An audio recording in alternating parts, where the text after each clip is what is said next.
పాత్రికేయ మిత్రులకి, మీడియా సోదరులకి, వేదిక మీద ఉన్న హీరో సుహాస్కి, హీరోయిన్ మాలవిక, డైరెక్టర్ రామ్ గారికి, అలాగే ప్రొడ్యూసర్స్ ఫ్రెండ్స్ హరీష్ గారికి, అండ్ అలాగే ఈ సినిమాలో యాక్ట్ చేసిన చాలామంది నటీనటులందరికీ నమస్కారం. ఓ భామ అయ్యో రామ డైరెక్టర్ గారు మా ఇంటికి వచ్చి, సార్ నా పేరు రామ్ అండి, నేను ఫస్ట్ డబ్బీ మూవీ చేస్తున్నాను, సుహాస్ గారి హీరో, మాలవిక అని హీరోయిన్, అమ్మాయి తమిళ్లో పెద్ద హిట్ కొట్టింది అని చెప్పగానే ఓకే సార్ అన్న. ఆయన ఏం లేదు సార్, సుహాస్కి మావయ్య క్యారెక్టర్ మీరు చేయాలి అన్నారు. ఓకే అమ్మా, ఎంత ఇస్తారు అని అడగల, ఎన్ని రోజులు కావాలి అని అడిగాను. ఎందుకు చేశానంటే, ఒక 15 ఏళ్ల క్రితం నాకు ఒక మేనల్లుడు ఉండేవాడు. మా అక్క తను చిన్నప్పుడే చనిపోతే వాడిని మా అమ్మ పెంచింది, నా ముందే ఎదిగాడు. ఒక కారణం వల్ల ఒక అమ్మాయిని ప్రేమించి ఆ అమ్మాయి నో అంటే తను చనిపోయాడు. అప్పటి నుంచి మా మదరు ఒక 2 ఇయర్స్ మనవడు అవ్వచ్చు కానీ కొడుకు చనిపోయినంత బాధపడిపోయి రోజు ఏడిచేది. ఎందుకో నేను ఈ క్యారెక్టర్ చెప్పగానే అక్కడ కనెక్ట్ అయిపోయా. సుహాస్ని చూడగానే మా మేనలుడు గుర్తుకొచ్చాడు. చాలా సెంటిమెంట్ క్యారెక్టర్ సార్, ఇది మీరు చేస్తే బాగుంటుంది అని చేయటం జరిగింది. అండ్ దీంట్లో ఒక 2 సీన్లు ఉంటాయి. ఒకటి, సుహాస్ ఫ్రెండ్స్ అడుగుతారు, బాబాయ్ నువ్వు ఎప్పుడైనా అమ్మాయిని ప్రేమించావా, ప్రేమలో పడ్డావా? పడ్డాను రా. ఆ ప్రేమలో పడింది సుహాస్ చిన్నప్పుడు మదర్ చనిపోతే అమ్మ అమ్మ అంటుంటే నాకు మామ మామ అన్నట్టు అనిపిస్తుందిరా, అప్పుడు లవ్లో పడ్డాను.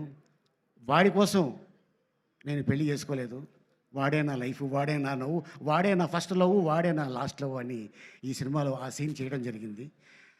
ఆ సీను నాకు అది గుర్తుకొచ్చి చేశాను. ఆ తర్వాత సుహాసు ఎప్పుడైతే లవ్ ఫెయిల్ అవుతుంది, ఈ అమ్మాయి ఎప్పుడైతే వెళ్ళిపోయింది అనగానే, అరే అమ్మాయి కోసం ఏముందిరా, ఈ అమ్మాయి కాకపోతే ఇంకొక అమ్మాయి వస్తుందంటే, ఈ అమ్మాయి ఇక్కడ ఉంటే పర్లేదు, ఆ అమ్మాయి ఇక్కడ దాకా ఎక్కేసింది, ఏం చేయాలి నాకు అర్థం కావట్లేదు మావయ్య అంటాడు.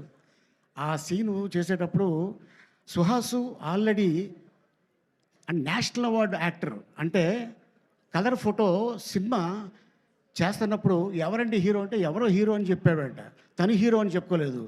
ఇక మీదట ఎప్పుడు కూడా నువ్వు హీరో అయితే నువ్వే హీరో అని చెప్పు, ఎందుకంటే నీకున్న కలరు అక్కడ సూపర్ స్టార్ రజనీకాంత్ గారికి ఉంది. ఆ కలరు ప్రపంచాన్ని ఊపింది. నీ సినిమా ఇది హిట్ కొట్టిందనుకో, ఆటోమేటిక్గా నీ కలర్ ఉన్నోళ్ళు ప్రతి వాళ్ళు అయ్ ఇది బాగున్నాడే అంటుంటారా. సో ఎందుకంటే తను కూడా లవ్ మ్యారేజ్ చేసుకున్నాడు సుహాసు, అండ్ బాబా ఒక బాబు. అండ్ అలాగే మా డైరెక్టర్ కూడా మ్యారేజ్ చేసుకున్నారు, అది లవ్ మ్యారేజ్ లాగా చెప్పలేదు, వారికి కూడా ఒక చిన్న పాప. లవేనా అది. సో వీళ్ళిద్దరు కుదిరింది, అందుకోసమే ఓ భామ అయ్యో రామ ఒక సినిమా తీయటం జరిగింది. అండ్ అంతేకాకుండా మరి మా హీరోయిన్ పెంపకడేలి ఆర్ట్ డైరెక్టర్, మరి ఆవిడకి ఏం చూపించాడు, ఆర్టిస్ట్. మీది లవ్ మ్యారేజేనా? ఆహా, బాగుందండి, అందరూ బాగా కుదిరింది ఈ సినిమాకి, అందరు లవ్ మ్యారేజ్ అంట. నాది లవ్ కదమ్మా, కెవ్వు. మీది కూడా లవ్ మ్యారేజేనా? Producer, director, music director, art director, ఏంటండి ఇది, వాట్ ఈస్ దిస్? అప్పు ఇది మామూలు విషయం కాదు, ఇది హైలైట్. అట్టాగే మీరు కూడా లవేనా? ఓహో, ఆయన కూడా కెమెరామ్యాన్గా లవ్ మ్యారేజ్ అంట. ఈ కూడా లవ్ మ్యారేజేనా? ఓకే. ఇంకా ఏంటి ఇది చాలా రేర్గా కుదురుతుంది. అండ్ అలాగే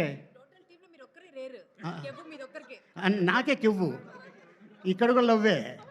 అవును మరి. అండ్ అలాగే మరి హీరోయిన్ పిన్నే ఊరు కారేందు పరంగట్టలు ఇంత చేట, ఇంత సుగంధనే ఏవిడ మరి చెప్పా, ఎప్పుడు చెప్పా, నాడెవడే Malappuram, Kerala.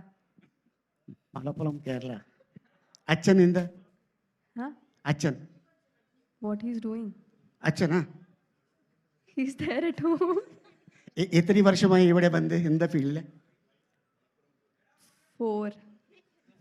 4 years. Okay. No love marriage? Okay. Next ఉంటుందిలే, ఎందుకంటే పాపం 18 ఏళ్ళే అమ్మాయికి, చెప్పలేము ఎవడు కట్ చెప్పేస్తాడు. సినిమా రిలీజ్ అయిన తర్వాత ఇప్పుడే డైరెక్టర్ గారు అంటున్నారు, అండ్ రవి ఇప్పుడే చెప్తున్నాడు, ఈ అమ్మాయి చాలా బాగుంది స్క్రీన్ మీద అని చెప్పి. ఇలాగే చాలామంది హీరోయిన్లు చూసా, సూపర్ సినిమా చేస్తున్నప్పుడు అనుష్క నీలాగే చాలా చాలా సైలెంట్గా ఉండేది. తర్వాత చూస్తే అరుంధతి చూస్తే నాకు ఇది వచ్చేసింది, ఆ అనుష్క ఇలా చేసిందా అని. అండ్ ఇండస్ట్రీలో ఎప్పుడు ఎక్కడ ఏమవుతుందో తెలియదు, ఏ పుట్టలో ఏం బాగుందో తెలియదు, ఎవరు టాప్కి వెళ్తారనేది చెప్పలేము. అది ఒక మన అదృష్టం, మన కృషి, మన పట్టుదల ఉంటే డెఫినెట్గా సుహాస్ లాంటి వాడు 100 మంది ఇండస్ట్రీకి రావచ్చు. So all the best and entire టీమ్కి, అండ్ అలాగే ఇక్కడికి వచ్చిన అందరికి కూడా కృతజ్ఞతలు చెప్పుకుంటూ థ్యాంక్ యూ సో మచ్. ఇది పెద్ద హిట్ అవ్వాలని కోరుకుంటూ సెలవు తీసుకుంటున్నాను. వెళ్తూ ఒక్క మాట చెప్పి వెళ్ళొచ్చు కదా. ఎవరన్నా అమ్మాయిని చూసినప్పుడు, అంటే ఇన్ని సంవత్సరాలుగా ఉన్నారు కదా, ఎప్పుడన్నా లైఫ్లో ఓ భామ అయ్యో రామ అనిపించింది ఉంటుంది కదా, అలా అనిపిస్తుంది. అది ఒక్క స్టోరీ చెప్పండి మాకు, ఆ డిక్షనరీలోంచి ఒక్క కథ. ఓ బామ్మ అయ్యో రామ్మ నా లైఫ్లో కూడా జరిగింది. నేను ఒక అమ్మాయిని లవ్ చేశా. అవునా? ఆ, బిఫోర్ మ్యారేజ్, ఆఫ్టర్ మ్యారేజ్? ఈ విషయం మా ఆవిడకి చెప్పా. నిన్న రాత్రి కూడా డిస్కషన్ వచ్చింది. ఓకే. అమ్మాయి చాలా అందంగా ఉంటుంది. ఇంకొక ఎక్స్ట్రా సొట్ట పడినట్టుంది ఇక్కడ. అవును, సొట్ట ఒకటే ఉండేది, పెళ్ళైన తర్వాత రెండోది పడింది. Thank you. Thank you so much అండి. Thank you. మీరు ఎక్కడుంటే అక్కడ నవ్వుల పండుగ. Thank you so much.